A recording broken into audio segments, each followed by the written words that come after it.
አሁን የመጣው ችግር እንደው አላህ በቃችሁ ይበለን እንጂ ፈጠረን ጌታ በቃችሁ ይበለን እንጂ በጣም ትውልዱ እየተበላሸ ነው።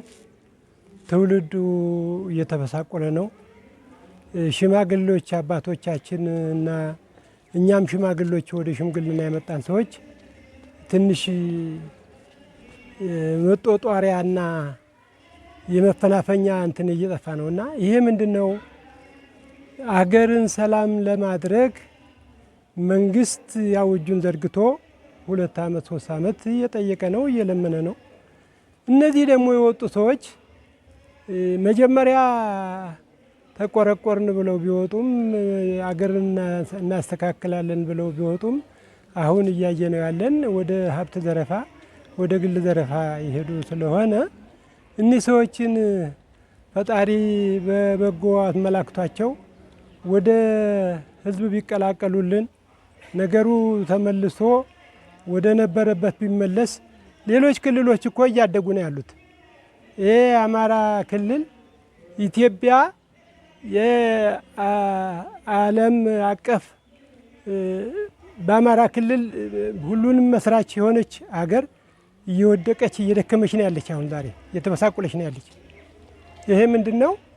የራሳችን የስበሳችን ችግር ነው።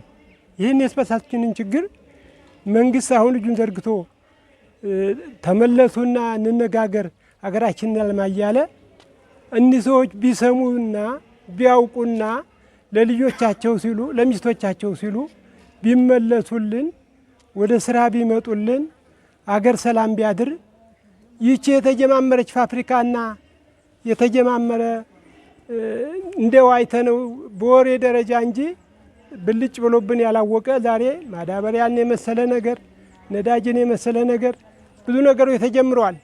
እነዚህ ያልቁልን እኛ ታላቅ አገር ላይ ተወዳድረን የምናልፍ ሰዎች ነን። ስለዚህ ፈጣሪ ቀበላቸውና ለአገራቸው እነሱም ቢበቁ ቤተሰብ ባይበሳቆል አገር ሰላም ቢያድር ነው የምለው እኔ። እና ይሄ ምንድነው? በወንድሞቻችንና በልጆቻችን የሚመጣው ችግር ነገም ትውልዱን እያበላሽ ሆኖ ያለ። ትምህርት ቀርቶ ይሄ ሁሉ ነገር የሚገኘው በትምህርት ነው፣ በመዋቅ ነው።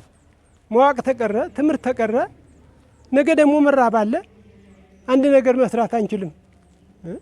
ዛሬ በእርሻ በበሬ የነበረ ፋብሪካው በፋብሪካ እየተመረተ በፋብሪካ እየታረሰ በፋብሪካ እየተወቃ ነው ያለው።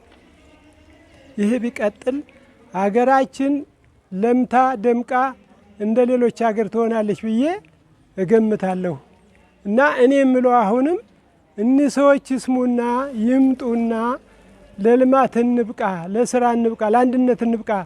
እየተጎዳን ያለን በተለይ አማራ ክልል እየተጎዳን ያለ ነው የምለው እኔ ይህን ነው የምለው። መንግስት የሚያሟላውን ነገር ያሟላ፣ ሁሉንም በኩልነት ይይ፣ ሁሉ ነገር የሚያስተካክል መንግስት መሆን አለበት ብዬ እላለሁ።